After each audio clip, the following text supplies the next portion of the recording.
Good Sunday morning, Northeast Ohio. Quick turn of events late Friday in the 16th Congressional District as Max Miller, former aide to former President Trump and grandson of the late Sam Miller, noted Cleveland philanthropist and political power broker, announced a run for Congress against Anthony Gonzalez. Gonzalez, of course, one of 10 Republican House members to vote to impeach the former president, who also in a statement late Friday came out and immediately endorsed Miller in next year's primary. The move was not unexpected in the district. For Strongsville GOP President Shannon Burns, last month's vote of Republican Congressman Anthony Gonzalez to impeach former President Trump was a betrayal. That was a defining moment for members of the Strongsville GOP. And I don't think that there's any coming back from it. The group voting unanimously to call for the resignation of Gonzalez, who has refused multiple interview requests on the subject. He said earlier this month in a podcast that his vote was one of conscience and one that history will ultimately judge. You have to love your country and you have to adhere to your oath more strongly than you do your job. Yes, in the short run, maybe you lose your seat, maybe you don't get to come back. But in the long arc of history, I believe it was the right vote, and I believe it sends the right message.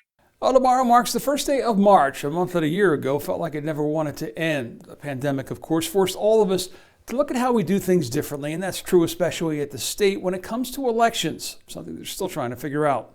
Since Election Day troubles in 2004, Ohio has been at the forefront of the early voting movement in the U.S., but the push to an all-vote by mail primary last year showed where the cracks exist, like in the number of drop boxes a county can have. The courts ruled the Secretary of State had the authority to add more, but his feeling was, John, the best place to make changes as it relates to elections are at the state capitol, at the state house, where you can work to get a bipartisan consensus. If he wants us to take it through the legislature, then we will. State Representative Michelle Lepore-Hagan is a co-sponsor of a measure to add multiple drop boxes per county based on geography and population. For us to have one drop box per 1 million people is absurd, and it's suppressing the vote. On a separate subject, an unanswered question is when a primary can be held once a seat of Congresswoman Marcia Fudge is open upon her confirmation as HUD Secretary. It was thought that May 4th would be the logical date, but the delay in her Senate confirmation has pushed us now 3 weeks past that filing deadline. Staging an election on a date when one isn't scheduled means staffing and paying poll workers. An additional expense the state had to pay the last time the seat was open in 2008 following the death of Congresswoman Stephanie Tubbs Jones at a cost of nearly $1.4 million.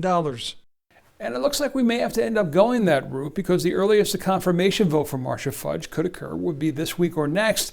And that's something the Secretary of State's office told me this week would make a May 4th primary date, in their words, virtually impossible. Ultimately, this will be the governor's call. Well, the governor making a big call this week on baseball. Of all the sports that were impacted by COVID last year, baseball was arguably hit the hardest because those other leagues were able to at least get part of their season in with some fans in the stands. For the Indians, it has been 525 days since the cheers they heard at Progressive Field were real. Opening day for the Indians won't look like this, but it also won't look like this. Governor Mike DeWine clearing the way for the Indians to have fans at 30% of capacity starting with opening day. Fundamental precautions must continue to be taken, include mandatory mask wearing for employees and customers, allowing a spectator pathway that allows for social distancing, and seating in groups, pods of no more than 6 people. And the goal is to have those 6 people who are in the same family. 30% for the Indians comes to around 10,500 fans a game. For those of you saying that's an average April game anyway, you're close. In 2019, with opening day removed, the team averaged just under 15,000 fans in April. Any number, though, will be a shot in the arm for downtown bars and restaurants and for the city, which collects an 8% tax on every ticket sold. So with an average ticket price of just over $31 a game, that will mean $26,000 a game going into city coffers that wasn't there last year. The decision to allow baseball fans is due in large part to the success of the limited fans that were allowed at football games, first 6,000, then up to 12,000. The governor expects the same growth with baseball. As I've expressed to the Reds and the Indians, some of the minor league baseball teams and others, look, we're going to start at this point. If the summer and the spring and summer go the way we think it's going to go, we're going to be able to expand these and move forward. And since this is a political segment, a baseball question to the state's 2 senior political leaders representing the Reds and the Indians. Will they feel comfortable going to a baseball game this year? The chair yields 20 seconds to the retiring gentleman from Hamilton County. I can't wait for the season to get started.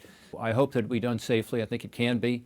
And I'm really excited about the season getting underway. And by the way, both teams are going to be really exciting this year. We've got some potential, I think, to get in the playoffs, both in the American League and the National League.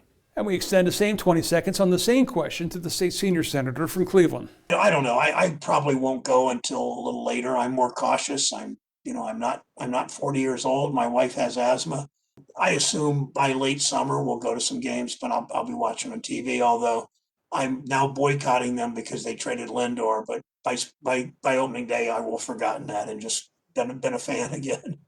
And that home opener against the Royals just 36 days away. With Democracy 2021, I'm John Kosich. Enjoy your Sunday. Stay safe.